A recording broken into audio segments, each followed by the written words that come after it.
யம தர்ம சிவன் வழிபட்ட தலம் யமன் பிளஸ் ஈஸ்வரன் யமுனேஸ்வரன் தாங்க இன்னைக்கு வந்திருக்கோம். வைகை ஆற்றங்கரையில் அமைந்திருக்க இந்த கோயில் 800 ஆண்டுகள் பழமையான கோயிலுங்க. இந்த தலத்தில் ஆயுள் நீட்டிப்பு, யமபயம் நீங்குதல் போன்ற பிரச்சனைகளுக்காக மக்கள் வந்து வழிபடுறாங்க. அது இல்லாமல் 7.5 சனி நடக்கிறவங்க இங்கே வந்து வழிபட்டா தாக்கம் குறையுங்கிறது நம்பிக்கை. யமனுக்கே சாப விமோசனம் அடைத்த தலம் யமுனேஸ்வரம். நன்றி.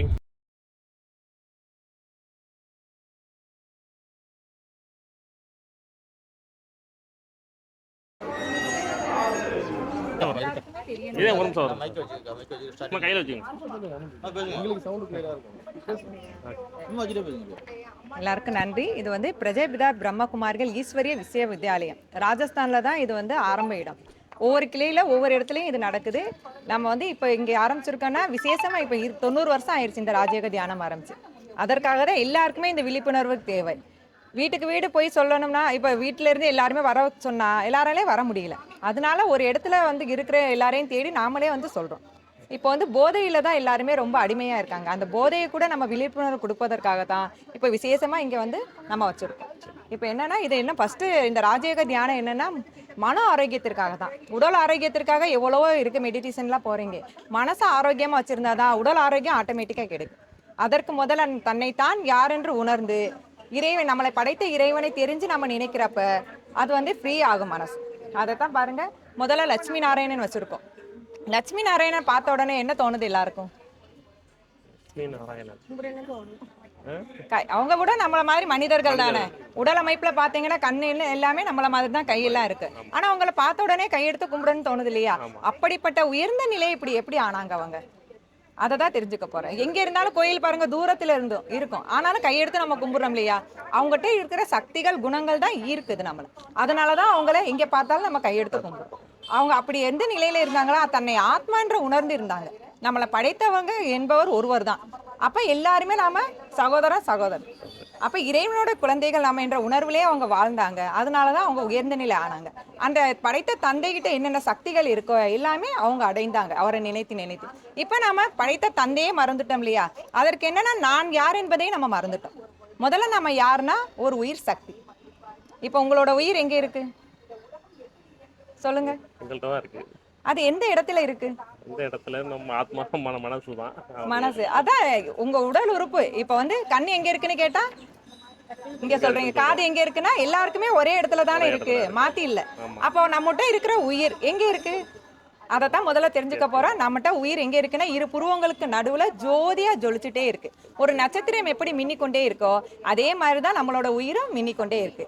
அப்ப பாருங்க, அங்க இரு புருவங்களுக்கு நடுவுல இருக்கு இல்லையா? ஒரு கோயிலுக்கு வந்தா கூட திருநீரை எடுத்து முதல்ல எங்க பூசிக்கிறோம்?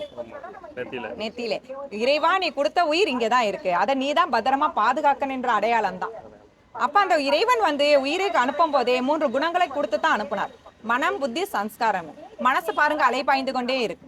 இன்னைக்கு ஒண்ணு ஆசைப்படுவீங்க, நாளைக்கு அப்ப அடுத்தடுத்து கிடைக்க அடுத்தடுத்து அலை மாதிரியே வந்து கொண்டே இருக்கும். அதனால பெரியவங்க கூட என்ன சொல்லுவாங்க, மன வழிப்படி நடக்காத, புத்தி இருக்கா இல்லையா, புத்தியை கிட்ட ஒரு முடிவெடுன்னு சொல்லுவாங்க. கோயிலுக்கு வர்றோம், என்ன சொல்லுவோம், நல்ல புத்தி கூட இறைவான்னு வேண்டுறோம்.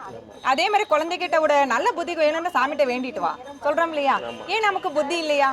அப்படியே இறைவன்ட்ட வந்து கேட்கிறோம்னா அவர் வந்து சக்தி கொடுக்கக்கூடியவர். அப்ப அவர் கொடுக்கக்கூடிய சக்தியை வச்சுதான், அந்த புத்திசாலித்தனத்தை வச்சுதான் நம்ம ஒவ்வொரு காரியங்கள் செய்யறோம். இறைவன் கொடுக்கிற சக்தியை வச்சு நல்ல காரியங்கள் செய்யும் போது நம்ம ஆத்மாவில புண்ணியமா பதிவாகும். சின்ன தவறுகள் செய்யும் போது அது பாவமாக பதிவாகுது. அதன்படிதான் நம்ம வாழ்க்கையில ஏற்றத்தாழ்வான பிறப்பு எல்லாம் இருக்கு. சொல்லுவாங்க இல்லையா, எல்லாரும் ஒரே மாதிரி இருக்காங்க மனிதர்கள், ஆனா ஒருத்தர் பணக்காரங்க ஒருத்தங்க ஏழைங்கன்னு இருக்காங்க இல்லையா? ஏன்னா அவங்கவுங்க செஞ்சுட்டு வந்தா பாவம் புண்ணிய அனுசாரம் தான். அப்ப ஒரு மனிதன் வந்து நல்லதே செஞ்சுட்டே இருக்க மாட்டாரு, கெட்டதும் செஞ்சுட்டே இருக்க மாட்டார். அப்ப இன்பம் துன்பம் கலந்த வாழ்க்கை. அப்ப அந்த இறைவனை நினைக்க அவர்கிட்ட இருக்கிற வந்து தூய்மை சக்தி எல்லாமே நம்ம அடைந்து அந்த பாவத்தை அழிக்க முடியும். அப்ப இறைவன் ஒருவரால தான் அழிக்க முடியும், அது சிவனால தான் அழிக்க முடியும். இப்ப பாருங்க, லிங்க வடிவமா நம்ம வச்சு வளர்ந்து வர்றோம் இல்லையா? எல்லா கடவுளும் உருவ வழிபாட்டுல இருக்காங்க, ஆனா இவர் மட்டும் ஏன் லிங்க ரூபத்துல இருக்காருன்னா இவர் வந்து ஜோதி வடிவமானவர். இவருக்கு உடல் என்பதே கிடையாது. இப்ப உடல் கொடுத்த அப்பா அம்மா மாதிரியே தான் நமக்கு உடல் அமையுது, கை கால் எல்லாம். அப்ப உயிர் எப்படி இருக்குன்னு நம்ம சொன்னோம், ஜோதி வடிவத்துல இருக்கு. அப்ப அதை படைத்த தந்தை கூட ஜோதி சுரூபமானவர். ஒரு ஜோதியை பொருத்தி வச்சு அபிஷேகம் பண்ண முடியுமா, பூ வைக்க முடியுமா? அது முடியாதனாலதான் உருவமா நாம வந்து லிங்கத்தை வழிபடுறோம். அப்ப அவரை நினைக்க நினைக்க அவர்கிட்ட சக்திகள் அல்லல்ல குறையாது. அன்பு கடல், சுகக்கடல், ஞான கடல், அமிர்த கடல்னு இறைவனை கடல் கடல்னு சொல்றோம். ஏன்னா அவர்கிட்ட எவ்வளவு பேர் வந்து வேண்டுனாலும் சக்தி என்பதே குறையாது. அவரை நினைக்க நினைக்க அவருக்கு நமக்கு சக்தி கிடைக்குது. அப்ப அப்பா அம்மாட்ட இருக்கிற வீடு வாசல் எல்லாம் எனக்குன்னு சொல்றோம், அம்மாட்ட இருக்கிற நகையெல்லாம் எனக்கு. இது உடல் வடிவத்துக்கானது சொத்துக்கள். அப்ப இறைவன் என்று நம்மளுடைய தந்தை என்பது நம்ம சொல்லும் போது அவர்கிட்ட சக்திகள் குணங்கள் எல்லாம் இருக்கு, அதெல்லாம் நமக்கு கிடைக்கும். அதே நம்ம அப்பானே உணர்ந்து நம்ம நினைக்கும் போது கண்டிப்பா அவர்கிட்ட இருக்கிற சக்தி எல்லாம் நமக்கு கிடைக்கும். இதைத்தான் ராஜயோக தியானத்தின் மூலமா நம்ம மெடிடேஷன் சொல்லி கொடுக்குறோம். இல்ல உட்கார்ந்து எப்படி இறைவனை நினைக்குது என்பதெல்லாம் நேர்ல வந்து நிறைய இது நீங்க கத்துக்கலாம். ரொம்ப தேங்க்ஸ். ரொம்ப நன்றி. ராஜ்யம் வேணும்னு சொன்னாங்க இல்லையா? ராமராஜ்யம் என்பது என்னன்னா பியூர், எல்லாமே ராஜா எப்படியோ அதே மாதிரி தான் இருக்கிற ராஜா எப்படி இருக்காங்களோ அதே மாதிரி தான் நமக்கு. அப்ப இந்த போதைத்தனத்துல இருந்து எப்படி அடிமையை நம்ம வந்து மீட்கிறதுனா இந்த ராஜயோக தியானத்துல இருந்து மெடிடேஷன். இப்போ வந்து நமக்கு மீண்டும் மீண்டும் ஒரு சுரபி வந்து அது டோபமைன்ஸ்னு சொன்னாங்க. ஒரு சுரபி வந்து மீண்டும் மீண்டும் தேவைப்படுறதுதான் போதை. இப்போ ஆல்கஹால் எடுத்துக்கிறாங்கன்னா இன்னைக்கு ஒரு துளி எடுத்துக்கிட்டீங்கன்னா நாளைக்கு 2 துளி எடுக்கணுமா, அப்பதான் போதை. அந்த மாதிரி இருக்காங்க. அதே மாதிரி பெண்கள் கூட அப்படிதான், சீரியல் பார்க்காம இருக்க முடியல. ஒரு ஊருக்கு கிளம்பணும்னா கூட என்ன பண்றாங்கன்னா எதை எடுத்து வைப்பாங்களோ இல்லையோ மாத்திரை மருந்து எடுத்து வச்சுக்கிறோம். இது இல்லாம இருக்க முடியாது. ஏன்னா அதுக்கு அடிக்ட் ஆயிட்டாங்க. எல்லாத்துக்குமே நம்ம அடிக்ட் ஆனனாலதான் விடுபட முடியல. அப்ப ஒரு வந்து பிடிக்காத ஒரு வந்து நம்ம பயன்படுத்தும் போது அது தவறான விஷயத்துக்கு பதிலா நமக்கு நல்ல விஷயத்தை அந்த இடத்துல கொண்டு வரும்போது அந்த தேவையில்லாத விஷயம் காணாம போயிடும். இப்ப நம்ம மெடிடேஷனுக்காக டைம் ஒதுக்கும் போது அந்த வீணானதை வந்து நினைக்கிறது கூட நம்ம டைம் இருக்கு. அதெல்லாம் நம்ம வந்து ஈஸியா எளிமையா எப்படி ராஜயோக தியானம் வீட்டுல இருந்து செய்யலாம்னு கத்துக் கொடுக்கணும். சரி மேடம். எல்லாருக்குமே டைம் இருக்காது இல்லையா? அப்ப வர முடிஞ்சவங்க வந்து சென்டர்ல செய்யலாம், இல்லைன்னா வீட்ல இருந்து இந்த மாதிரி பயிற்சி. எந்தெந்த இடத்துல இருக்குது?